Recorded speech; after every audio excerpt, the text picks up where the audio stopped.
सन 77 है संपूर्णता वर्ष। ज्ञान में वो बैगर संपन्न हो गया। जो चित्र है सीढ़ी का, उसमें बैगर के सर के नीचे गीता रखी हुई है। जो ईश्वरीय 5 ईयर प्लान है वो गीता में है। वो गीता का ज्ञान उसकी बुद्धि में संपूर्ण रूप से आ गया, माना संपन्न संपूर्णता वर्ष मनाया लिए गया। कौन से वर्ष में? 77 में। उसके बाद 5 वर्ष ऐड कर दो, 78, 79, 80, 81, 82। 82 में पूरा होते ही 83 में माता आ जाती, पूरा होते ही वो इस स्टेज पर आ जाता है 83 में कि माता प्रत्यक्ष होकर के सरेंडर हो जाती है। 83 में 13 हुआ। 83 में 13 हुआ। तो जगदम्बा से प्राप्ति हो गई।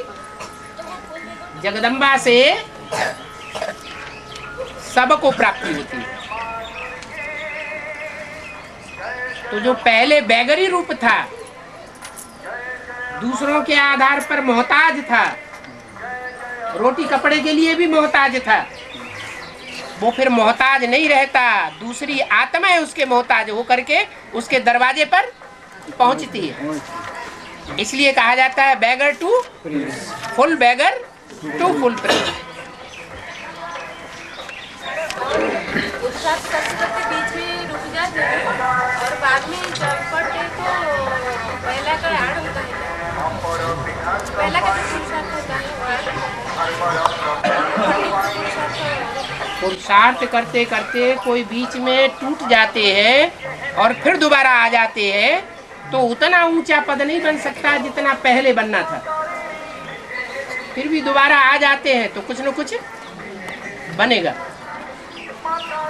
टाइम हो गया बाबा। अब वाणी में बोला था समय हो गया। ब्रह्मा, बाप और जगदम्बा। अभी बोल रहे हैं 5 रुद्रमाला का 5 जो सेट हो गए हैं। पहले अभक्त वाणी में बाबा ने बोले थे कि 3 सीट फिक्स है, ब्रह्मा, बाप और जगदम्बा। अभी 5 के बारे में बोल रहे हैं। जो आदि में बोलते थे 3 सीट फिक्स है, हाँ जी। वो 3 तबक्कों के 3 हेड्स के बारे में बताया। उसमें फर्स्ट तबक्के का सिर्फ एक ही है और दूसरे प्रत्यक्ष नहीं हुए थे। अभी फर्स्ट तबक्के में से 8 की प्रत्यक्षता की बात चल रही है। बाबा एक बात है, महाराणा रंजीत सिंह जो है, महाराजा रंजीत सिंह सिख धर्म का राजा, तो उसका एक आंख फोड़ा हुआ था बचपन से। उसका क्या कारण है? जो राजा की स्थापना किया सिख धर्म में, उसका एक आंख फूटा हुआ था, परंतु बहुत शक्तिशाली भी था। उसका क्या कारण है? अंतरिम राजा एक आंख फूटा हुआ था, तो जो आंख फूटती है वो संग के रंग से कोई आधा झुंझरा हो सकता है या नहीं हो सकता है? कलयुग अंत की बात है या 63 जन्म के शुरुआत और मध्य की बात है? अंत की बात है। ये कोई बड़ी बात नहीं है। जो कृष्ण की आत्मा है वो तो 13वीं 14वीं शताब्दी में जब सूरदास बनती है तो उस समय दोनों आंखों से अंधी हो जाती है।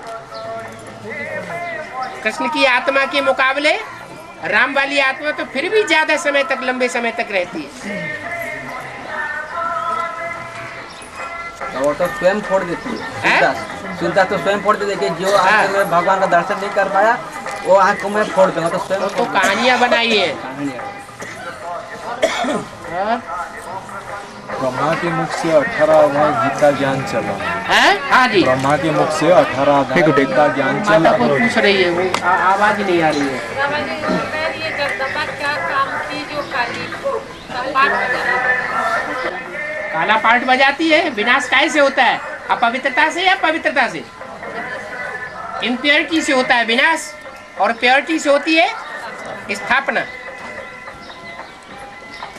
एक जैसे में बोले गंगा सागर की मेला होता है वो वास्तविक हिंदी में बोले ब्रह्मपुत्र और सागर की मेला है और लेकिन शास्त्र से भक्ति माने वो गंगा सागर की मेला। हाँ, वो ब्रह्मपुत्रा में जब गंगा आकर के अंत में मिल जाती है तब गंगा सागर मेला कहा जाता है, ब्रह्मपुत्रा मेला नहीं। कौन सा मेला? गंगा सागर मेला। गंगा सागर मेला का गायन है। और मेले बार बार, गंगा सागर एक बार।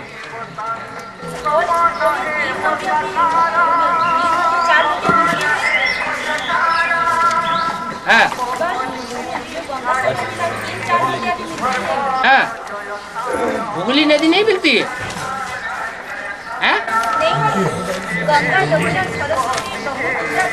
वो तो इलाहाबाद की बात है, गंगा सागर की नहीं। वो तीनों में नदियां मिलकर के गंगा ही बन जाती है।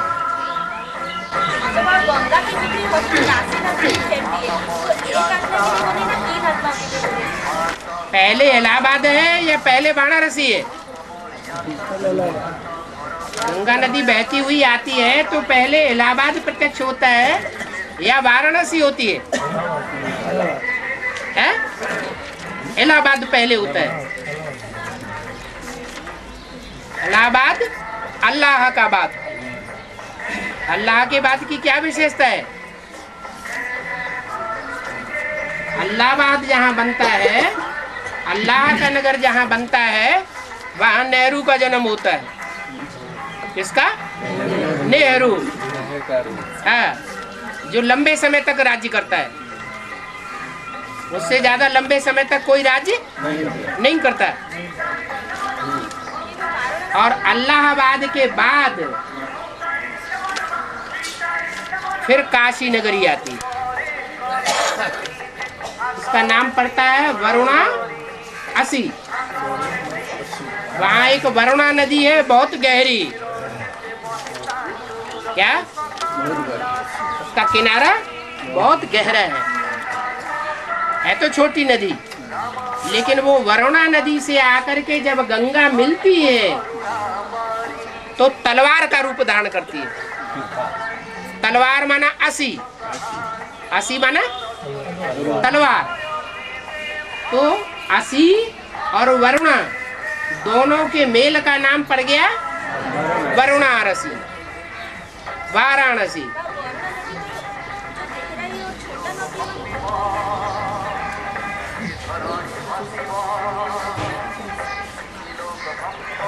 दो देवताएं हैं वैदिक शास्त्रों में। वेद में दो विशेष देवताएं दिखाई गई हैं, अरुण वरुण। क्या? अरुण माने सूर्य और उसका साथी वरुण। साथी किसको कहा जाता है? साथ देने वाला। अरे जिंदगी में कौन साथ देता है? कौन सा संबंध है जो जिंदगी भर साथ देता है? पत्नी। तो शंकर जी को कौन सी नगरी पसंद है? काशी नगरी।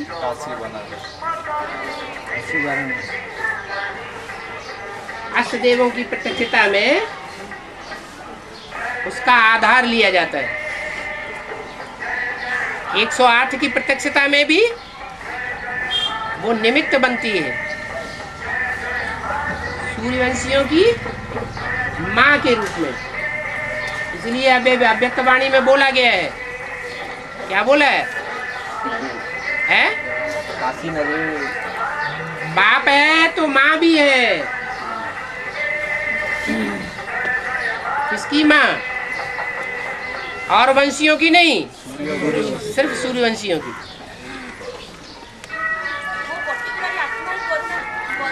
वरुणा नदी, अरुण और वरुण।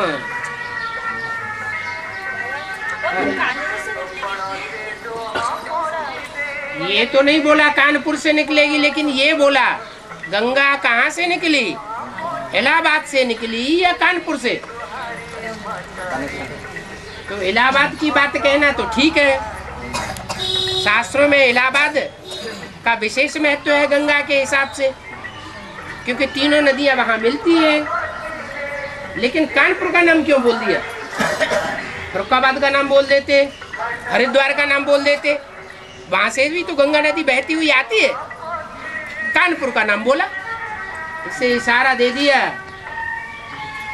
कि पहले पहले एडवांस ज्ञान वो कन्या सुनती है। गंगाएं प्रसिद्ध हुई, प्रत्यक्ष हुई है अंत में। तो जो ज्ञान गंगा अंत में प्रत्यक्ष होती है वो आदि में भी हुई होगी कि नहीं होगी? होगी। एडवांस के भी आदि में, तो एडवांस के अंत में भी, बेसिक के भी आदि में, तो बेसिक के अंत में भी। बेसिक के अंत में वहाँ कौन सी दादी थी? गंगे दादी। कहाँ की इंचार्ज थी? कानपुर की इंचार्ज। और काल में सुना सुना क्यों बात और गंगा को क्यों बोलेंगे? है? काल में जो सुना सुना के जो पूरा देखो तो ज्ञान सागर की बात है, लेकिन गंगा को क्यों निकाला? ज्यादा कान पूर दिए होंगे, और कोई कन्या के सात्विक स्टेज में ज्ञान सुना करके कान पूर नहीं किए होंगे, उसके कान पूरे पर भर दिए। जो मगध से गंगा और यमुना में दुआ करने से उसका बेहतर का क्या है? मगध जो है वो गंगा और यमुना में दुआ करते हैं। दुआ दो नदियों का आब है, दोनों नदियों के आसपास का प्रदेश है, उसकी मगध देश कहते हैं, मगरमच्छों का देश। आब मतलब क्या है? जैसे कहते हैं पंजाब, 5 नदियों की आबरू।